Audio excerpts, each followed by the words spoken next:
నమస్తే, నేను మీ కుప్ప పద్మిని. ఇన్నాళ్ళు మీ సపోర్ట్‌ని నాకు అందిస్తూ, మీ ప్రేమని నాకు అందిస్తున్న ప్రతి ఒక్కరికి కృతజ్ఞతలు. ఇప్పుడు చూడబోతున్న ఈ వీడియో కూడా ఖచ్చితంగా మీకు ఉపయోగపడుతుంది. లైక్, షేర్ అండ్ సబ్స్క్రైబ్ చేసి మీ ఇష్టాన్ని అలాగే మీ సపోర్ట్‌ని నాకు అందించండి. అలాగే ఈ వీడియో పట్ల మీ అభిప్రాయాన్ని కామెంట్ సెక్షన్‌లో కామెంట్ చేసి నాకు తెలియజేయండి. నమస్తే. నమస్తే. Welcome to our channel. నేను పద్మిని. ప్రస్తుతం మనతో పాటు ప్రముఖ ఆధ్యాత్మికవేత్త, శ్రీపాద శ్రీవల్లభ దత్తపీఠం వ్యవస్థాపకురాలు, నారీ సేన ఫౌండర్ శ్రీమతి లత గారు మనతో పాటు ఉన్నారు. మాట్లాడదాం. అక్క నమస్తే అక్క. నమస్తే రా పద్మిని. చాలా హ్యాపీగా ఉంది నేను కలవటం. నాకు కూడా ఆఫ్టర్ యువర్ డెలివరీ. అవును, again yes, yes. Again queen is back. అమ్మ బాబోయ్. So nice of you. Thank you so very much. మరొకసారి ఇలా మిమ్మల్ని కలవటం, బోల్డ్ అని ఆధ్యాత్మిక విషయాల గురించి తెలుసుకోవడం అనేది డెఫినెట్ గా అదృష్టంగా భావిస్తున్నాను. కంగ్రాచులేషన్. శ్రీపాద శ్రీవల్లభ వంశోద్ధారకుడిని మళ్ళీ తీసుకొచ్చినందుకు థ్యాంక్ యూ అక్క. మీ అందరి blessings God bless him. Thank you. First అసలు మీరు బ్లెస్సింగ్ ఇవ్వటమే చూడు, అసలు బాబు పుడతాడు వెంటనే ఫస్ట్ మీకు చెప్పడం జరిగింది. అవును. సో వెంటనే అసలు వితౌట్ ఎనీ అసలు ఇంకొక థాటే లేదు. లేదు అసలు. ఖచ్చితంగా బాబే పుడతాడు అక్క అంటే చూస్తూ ఉండు బాబే పుడతాడు. బాబే శ్రీపా- పుట్టాడు. బాబే పుట్టాడు. శ్రీపాదుడు అలా అనుగ్రహించి తీరుతాడు అని అన్నారు. తీరాడు. దత్త ప్రసాదం. థ్యాంక్ యూ అక్క. నిండు నూరేలు ఆయుర ఆరోగ్యాలతో చక్కగా ఆ వంశాన్ని ఉద్ధరిస్తూ ఎంతో మందికి సహాయం చేస్తూ అంతటి అభివృద్ధిలోకి రావాలి, వృద్ధిలోకి రావాలని కోరుకుంటున్నాను. థ్యాంక్ యూ అక్క. Thank you so very much. Your blessings means అలా. రైట్ అక్క. విశ్వావసు నామ సంవత్సరం వచ్చేస్తుంది. అమ్మో, ఈ క్రోధి నామ సంవత్సరం ఎప్పుడు వెళ్ళిపోతుందా అని నిజంగానే అంటే ఎంత గుడ్స్ ఉన్నా భయపెట్టిన తీరును చూస్తే అంటే యావత్ ప్రపంచాన్ని ఆ అవును. యుద్ధాలు గాని లేకపోతే రకరకాల ప్రకృతి వైపరీత్యాలు గాని మనం చూసాము. నిజంగా అవును. చాలా భయపెట్టింది. చాలా చాలా నామానికి తగ్గట్టుగానే కోపాలు కూడా చాలా మందికి పెరిగిపోయాయి. విపరీతమైన విపరీతమైన కోపాలు. కోపము, యాక్సిడెంట్స్ చూసాం మనం, Yeah, ఫైర్ యాక్సిడెంట్స్ yeah. అలాంటివన్నీ కూడా చూసాం మనం. ఇటకేలకు మెల్లగా నెట్టేసాము. ఇంకా అయిపోయింది. మార్చి 30వ తారీఖుకి ఇంకా బై బై చెప్పేయచ్చు. విశ్వవసు నామ సంవత్సరం వచ్చేస్తోంది. ఆ సంవత్సరం డెఫినెట్ గా చాలా చాలా బాగుండాలి. మరి మీ ప్రణాళిక ఏమిటి? కొత్త సంవత్సరం వస్తోంది కాబట్టి ఏవైనా ప్లాన్స్ ఉన్నాయా? ఏం చేయబోతున్నారు? అంటే ఆధ్యాత్మిక పరంగా ఎటువంటి కార్యక్రమాలని చేపట్టబోతున్నారు? ఈ విషయాలు ఒకసారి చెప్పండి. కొత్త సంవత్సరం వస్తుంది అనగానే ముందు స్వామి నాకు ఇచ్చిన ఇంట్యూషన్ ఏంటంటే, నేను నీకు పెట్టిన కార్యక్రమం ఏంటి అని నన్ను క్వశ్చన్ చేశారనమాట. ఏం స్వామి అంటే, సిద్ధమంగళ స్తోత్రం అనేది నువ్వు ఇంకా విశ్వవ్యాప్తంగా దాన్ని అలాగా అంటే తీసుకెళ్తూనే ఉండాలి. ప్రతి ఇంట కూడా అంటే ఊరూరా కూడా దాన్ని వ్యాప్తి చేస్తూ ఉండాలి. సిద్ధమంగళ స్తోత్రం అనేది కల్పతరువు. ప్రతి ఇంట్లో కూడా సిద్ధమంగళ స్తోత్రం పఠించాలి. ఏంటైతే సిద్ధమంగళ స్తోత్రం పఠిస్తూ ఉంటారో అక్కడ అనేది సిద్ధ పురుషులు అదృశ్య రూపంలో తిరుగుతూ ఉంటారు. నువ్వు మళ్ళీ మొదలు పెట్టాలి 108 ఇల్లు. దాంతో పాటు నామజపం కూడా మొదలు పెట్టమన్నారు. ఈ సంవత్సరం ఏంటంటే రాజు సూర్యుడు, మంత్రి సూర్యుడు, షష్టగ్రహ కూటమి వస్తుంది. వీటన్నిటి నుంచి కూడా ప్రతి ఒక్కరిని బయటపడటానికి నామజపం చేయమన్నారు స్వామి. అందరికీ స్వామి ఇచ్చిన మెసేజ్ ఏంటంటే నామజపం చేయాలి. ఎవరైతే ఎక్కువ నామజపం చేస్తారో వాళ్ళు ఈ ఆపదల నుంచి బయటపడతారు. ఏం లేదు, మన హనుమంతుడు ఏం చేశాడు పద్మిని? రామనామ జపమే చేశాడు. అంతే. ఆయన పూజలు చేశాడా, హోమాలు చేశాడా, యజ్ఞాలు చేశాడా?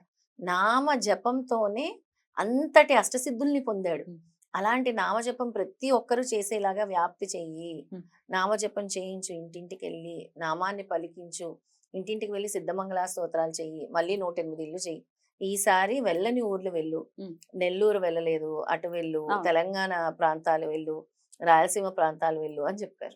అద్భుతం. సో ఎక్కడైతే వెళ్ళలేదో అక్కడికి వెళ్ళి ఈసారి మనం సిద్ధమంగళ స్తోత్రాలు నామజపాలు మొదలు పెట్టబోతున్నాం. అది కూడా 108 ఇళ్ళని సంకల్పించుకోవడం జరిగింది. లాస్ట్ టైం కూడా రథ సప్తమి నాడు ఈ 108 ఇళ్ళు చేసుకోవాలి అని చెప్పి మీరు సంకల్పించుకోవటం కానీ చెక్క 108 ఇళ్ళు కూడా కంప్లీట్ అయిపోవటం కానీ మళ్ళీ ఇంకొకసారి కూడా 54 ఇళ్ళు కూడా రెండో రౌండ్ లో కూడా అది కూడా చక్కగా ఎంత ఫాస్ట్ గా అంటే వాళ్ళు ఫోన్ చేయడం, మా ఇంటికి రండి మేము చేయించుకుంటాం అని చెప్పి అటు సామూహికంగా అలాగే లేకపోతే వాళ్ళు మాత్రమే ఇంట్లో చేసుకోవడం, ఇట్లా చాలా అద్భుతంగా జరిగింది.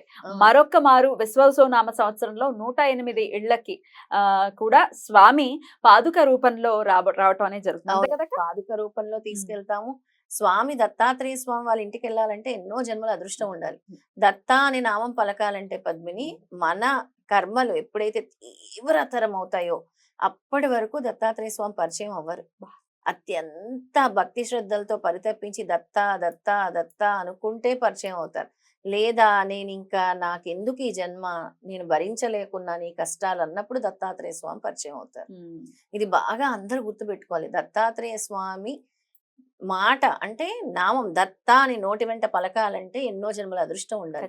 ఒక్కసారి దత్త అని పలికితే 1000 అశ్వమేధ యాగాలు చేసిన ఫలితం. ఒక్కసారి దత్త అని నామస్మరణ చేస్తే ఎన్నో నారాయణ క్షేత్రాలు తిరిగిన ఫలితం. ఒక్కసారి దత్త అని నామస్మరణ చేస్తే త్రిమూర్తులు చుట్టూ ప్రదక్షిణ చేసిన ఫలితం.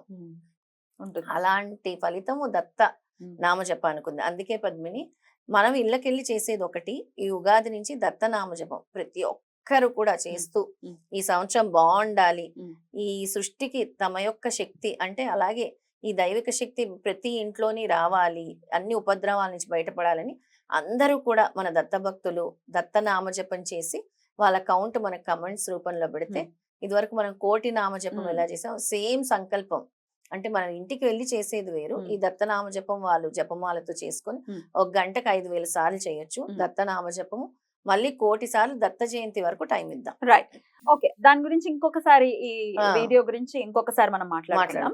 అయితే ఈ 108 ఇళ్లకు సంబంధించి అన్ని ప్రాంతాలకి మీరే స్వయంగా వెళ్ళటం, అలాగే స్వామి పాదుకల్ని కూడా తీసుకెళ్ళటం అనేది జరుగుతుంది. సో ఫస్ట్ మరి లత గారి నంబర్ కి ఏదైతే స్క్రోల్ అవుతుందో ఆ నంబర్ కి కాల్ చేసి రిజిస్టర్ చేసుకోవాల్సి ఉంటుంది. ఆ ఏరియా గనక మీ ఏరియాలో ఒక 3-4 ఉంటే 3-4 ఉంటే మనకి ఈజీ. ఎందుకంటే మనం వెళ్ళే ఛార్జీల వరకు మనం వాళ్ళ దగ్గర మనం తీసుకున్నాం, ఎక్కువ కూడా కాదు. అంతే, చార్జెస్ మటుకు మీరు బేర్ చేసుకోవాల్సి ఉంటుంది. అలా వెళ్తున్నాం కాబట్టి ఒక 3-4 ఇల్లులు ఉంటే మనకి వెళ్ళేందుకు కూడా ఇబ్బంది పడకుండా మనం చేసి రావచ్చు. ఆ ఏరియాకి ఆ ప్రాంతానికి వెళ్ళినప్పుడు ఒక 3-4 ఇళ్లలో కవర్ చేసుకుని చక్కగా స్వామి జపం చేసుకుని, అంటే శ్రీపాద శ్రీవల్లభులకి సంబంధించినటువంటి సిద్ధమంగళ స్తోత్రం గనక ఇంట్లో పారాయణ చేయించుకుంటే దానికి ఉండేటటువంటి దాని పవర్ ఎట్లా చెప్పాలక్క, ఏ మాటలు శక్తివంతమైనది రా అసలు. అది ఎంత మంది జీవితాల్లో ఎన్ని మిరాకిల్స్ చేసింది అది. అందుకే నేను మిరాకిల్ స్తోత్రం అంటాను. ఏ ఇంట్లో అయితే చేసామో అందరు కూడా చాలా చాలా ఒకరు ఇల్లే కొనేసారు సిద్ధమంగళ స్తోత్రం చేస్తే. ఆయన మనకి ఫోన్ లో చెప్పారు కూడా, మా ఇంట్లో వచ్చి చేయగానే మేము ఇల్లు కొనేసాము, అద్దీంట్లో ఎక్కడైతే పూజ ఆయిలే కొనేసుకున్నారు. అలాగే వేరే వాళ్ళ ఇంటికి వెళ్తే ఉద్యోగం వచ్చేసి ఏది కావాలంటే అది స్వామి ప్రసాదిస్తారు. నువ్వు కావాల్సింది ఒక్కటే, నీకు భక్తితో దత్తాత్రేయ స్వామిని మీ ఇంటికి ఆహ్వానించాలి. దత్తాత్రేయ స్వామి ఎవరింటికి వెళ్ళరు, నేను కాదు అక్కడికి వచ్చేది, శ్రీపాద శ్రీవల్లభుడు మీ ఇంటికి వస్తున్నాడు. నేను అనేది శూన్యము. అంతే, స్వామి ఎవరింటికి పంపితే వాళ్ళ ఇంటికి మాత్రమే మనం వెళ్తాం. ఖచ్చితంగా, అందులో ఎటువంటి సందేహం లేదు. అయితే శ్రీపాద శ్రీవల్లభ దత్తపీఠంలో ఉన్నటువంటి పాదుకలు ఏవైతే ఉన్నాయో, ఔదంబర వృక్షం నుంచి చేసినటువంటి ఇది నుంచి ఆ స్టెమ్ నుంచి చేసిన పాదుకల్ని తీసుకురావటం జరుగుతుంది. మీ ఇంట్లో చక్కగా సిద్ధమంగళ స్తోత్ర పారాయణం చేసుకుని ఎటువంటి ఈది బాధలున్నా కూడా పటాపంచలైపోతాయి, అందులో ఎటువంటి సందేహం లేదు. స్వామి వచ్చారు మీ ఇంటికి అంటేనే ఇంతకు ముందు మీరు ఎలా ఉన్నారు, తర్వాత ఎలా ఉంది పూజ తర్వాత అని మీరే చెప్తారు మాకు. ఖచ్చితంగా. మరి అలాగా మరి మీ ఇంట్లో కూడా మీరు సిద్ధమంగళాస్తో ప్రతి ఇంట్లో ఎవరైతే దత్త భక్తులు స్వామి మా ఇంటికి రావాలి అనుకుంటున్నారో వాళ్ళందరి ఇళ్ళకి స్వామి తీసుకెళ్ళాలి, దిగ్విజయంగా ఈ కార్యక్రమం జరగాలి నీ సహకారంతో అని కోరుకుంటున్నా. తప్పకుండా, it's an honour. Thank you అక్క. నమస్తే. జై గురుదత్త. శ్రీ గురుదత్త.